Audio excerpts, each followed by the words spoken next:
Eh bien, bonjour à tous. Vous aimez le cinéma? Eh bien, moi, j'adore le cinéma. Donc aujourd'hui, on va voir ensemble les 10 films qui ont prédit l'avenir. Des prédictions parfois qui se sont déjà réalisées, d'autres qui pourraient arriver dans les années à venir. On va découvrir ça ensemble tout de suite. Les 10 films visionnaires. C'est parti. Numéro 1, 2001, l'Odyssée de l'espace. 2001, l'Odyssée de l'espace, un des plus grands films de l'histoire du cinéma. Il a montré des tablettes et des écrans tactiles que les astronautes utilisent pour regarder des vidéos. Quelque chose qui ressemble beaucoup aux tablettes modernes, comme l'iPad, qui n'était pas encore inventé à l'époque. Le film montre aussi des appels vidéo, comme ceux qu'on fait aujourd'hui avec Skype ou avec Zoom, vous choisissez votre préférence. En 1968, ce genre de technologie n'existait pas du tout. Et donc la NASA aurait tellement été impressionnée par les effets spéciaux du film que selon une rumeur, elle aurait contacté le réalisateur Stanley Kubrick pour l'aider à simuler l'alunissage de 1969. Je vous rassure, ça n'a jamais été confirmé. Numéro 2, Retour vers le futur. Le 2. Le film, il est sorti en 1989. Il imagine l'année 2015 avec des objets qu'on utilise aujourd'hui. On y retrouve notamment des écrans plats, alors qu'à l'époque, les télévisions étaient des modèles à tube cathodique. Elles étaient bien plus volumineuses que maintenant. On voit aussi le paiement sans contact, une technologie qui s'est largement répandue avec les cartes bancaires, les smartphones. Et peut-être la prédiction la plus marquante du film, c'est le hoverboard. On n'a pas encore de skateboard flottant comme dans le film à l'heure actuelle, mais des entreprises ont créé des prototypes qui pourraient utiliser la lévitation magnétique. Numéro 3, Minority Report. Minority Report, il est sorti en 2002, il est réalisé par Steven Spielberg. Le film, il se déroule en 2054, mais certaines innovations qu'il met en scène existent déjà aujourd'hui. L'exemple le plus frappant, ce sont les interfaces gestuelles. Dans le film, l'acteur Tom Cruise, il manipule des écrans virtuels avec ses mains. On pourrait retrouver ça avec notamment le Kinect de Microsoft. La publicité est personnalisée également. Dans le film, les panneaux publicitaires scannent les yeux des gens et leur montrent des publicités qui leur sont adaptées. Ça pourrait rappeler les publicités sur internet aujourd'hui qui analysent nos comportements en ligne pour nous proposer des annonces qui nous intéressent. On parle aussi d'un concept de pré-crime. Dans le film, on voit la police qui arrête des gens avant qu'ils ne commettent un crime. Même si on n'en est pas encore là aujourd'hui, il faut savoir qu'il y a des systèmes d'IA qui sont déjà utilisés pour prévoir les endroits où des crimes pourraient se produire. Numéro 4, Heure. Ce film, il est sorti en 2013, c'est le film le plus récent de la liste. Dans Heure, le personnage principal, Théodore, il interagit avec un assistant vocal ultra avancé. Un autre aspect visionnaire du film, c'est l'hyperconnexion, l'isolement social. Théodore, il passe la plupart de son temps à interagir avec une IA plutôt qu'avec de vraies personnes. Ça peut aussi évoquer un peu nos rapports à la technologie aujourd'hui, où les smartphones et les réseaux sociaux occupent une place centrale. Dans Heure aussi, tout se contrôle par la voix. Il n'y a pas de clavier, il n'y a pas d'écran tactile. Ce concept, il se développe aujourd'hui et peut-être qu'à l'avenir, on n'aura même plus besoin d'écrire, mais juste de parler à la technologie. Numéro 5, Le cinquième élément. Donc là, c'est pas fait exprès. Ce film, il est réalisé par Luc Besson. Il est sorti en 1997. L'un des éléments les plus marquants, c'est la ville futuriste avec des voitures volantes, même si à l'heure actuelle on n'a pas encore de véritables taxis volants comme celui de Corben Dallas. Faut savoir qu'il y a plusieurs entreprises comme Airbus ou Tesla qui travaillent pour faire avancer ce concept. Dans le film, Corben il reçoit son repas rapidement par un bateau volant, une idée qui rappelle Amazon Prime Air où des drones livrent des colis en 30 minutes. Dans les deux cas, la technologie permet une livraison ultra rapide. Corben il utilise un bateau volant, tandis qu'Amazon va miser sur des drones, même si ce service est encore en cours de développement. Numéro 6, Truman Show. The Truman Show, il est sorti en 1998. Il a anticipé plusieurs facettes de notre société actuelle, notamment en ce qui concerne la télé-réalité. Dans le film, Truman, il est filmé en permanence sans le savoir, et à l'époque, c'était une idée assez nouvelle. Mais quelques années plus tard, des émissions comme Love Story ou encore Koh-Lanta ont explosé.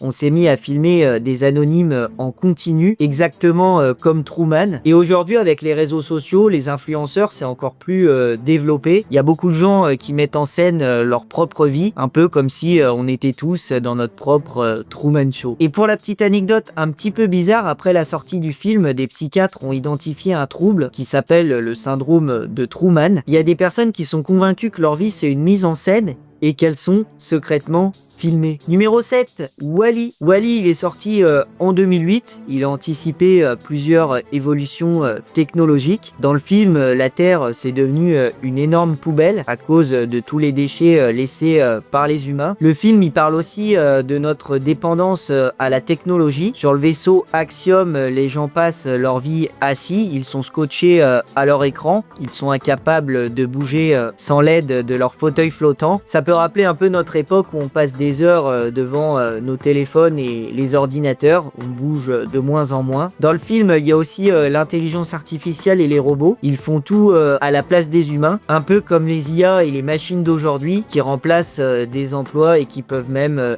explorer l'espace. Numéro 8, The Matrix, ou Matrix aussi. Le film culte de 1999, il est réalisé par les frères Wachowski. Le film, il raconte l'histoire de Neo qui découvre que la réalité dans laquelle il vit est une simulation créée par des intelligences artificielles. Dans Matrix, les humains sont connectés à une simulation sans le savoir. Ils sont branchés directement à une machine qui contrôle leur perception du monde. Et ça paraissait futuriste à l'époque, mais aujourd'hui, il faut savoir qu'il existe des projets comme Neuralink, qui est fondé par Elon Musk et qui explore déjà l'idée de connecter le cerveau humain aux ordinateurs. Neuralink, il développe des implants cérébraux, de petits dispositifs qui se fixent directement sur le cerveau et qui peuvent lire ou envoyer des signaux aux neurones. L'objectif principal pour l'instant, c'est d'aider les personnes paralysées, mais à long terme, Elon Musk, il parle d'une fusion entre l'intelligence humaine et l'intelligence artificielle. C'est complètement fou. Il imagine un futur où on pourrait télécharger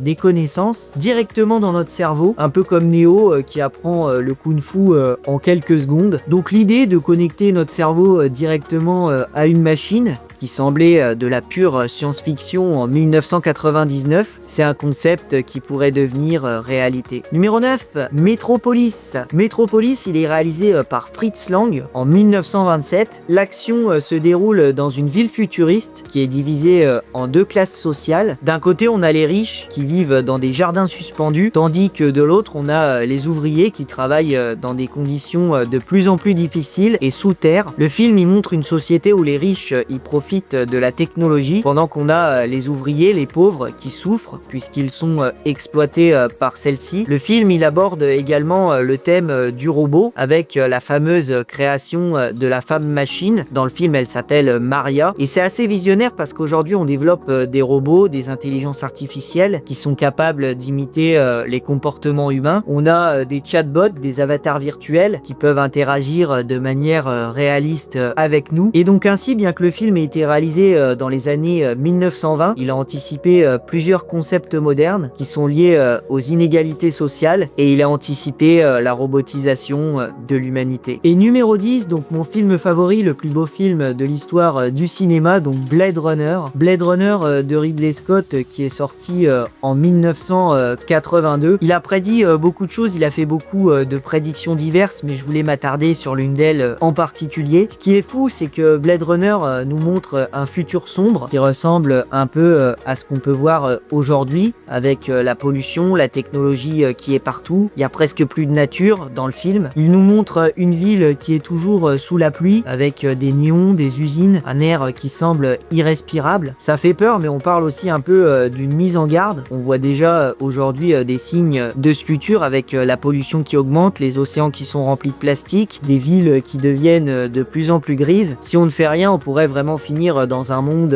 à la Blade Runner, on va dire. Donc le film, il nous rappelle qu'il faut agir maintenant pour protéger notre planète et éviter que la technologie ne prenne trop de place au détriment de la nature et de l'humanité. Je porte le t-shirt. Donc voilà du coup pour les 10 films visionnaires qui ont prédit l'avenir. N'hésitez pas à me dire quelle est votre prédiction favorite. Moi, c'est celle de Retour vers le futur 2 avec notamment le paiement sans contact et le hoverboard. Vous pouvez également me dire quel film j'ai oublié et que j'aurais pu ajouter à la liste. Si vous avez regardé la vidéo jusqu'à maintenant, n'hésitez pas à vous abonner, à activer la cloche des notifications. Et on se retrouve bientôt dans de futures vidéos pour de nouvelles anecdotes et de nouvelles découvertes. Salut tout le monde. Donc à la 51e minute, Maradona il ouvre le score en inscrivant un but polémique de la main, un geste qui sera plus tard surnommé comme la main de Dieu. Tout le stade a vu la main, hein, sauf l'arbitre et son assistant.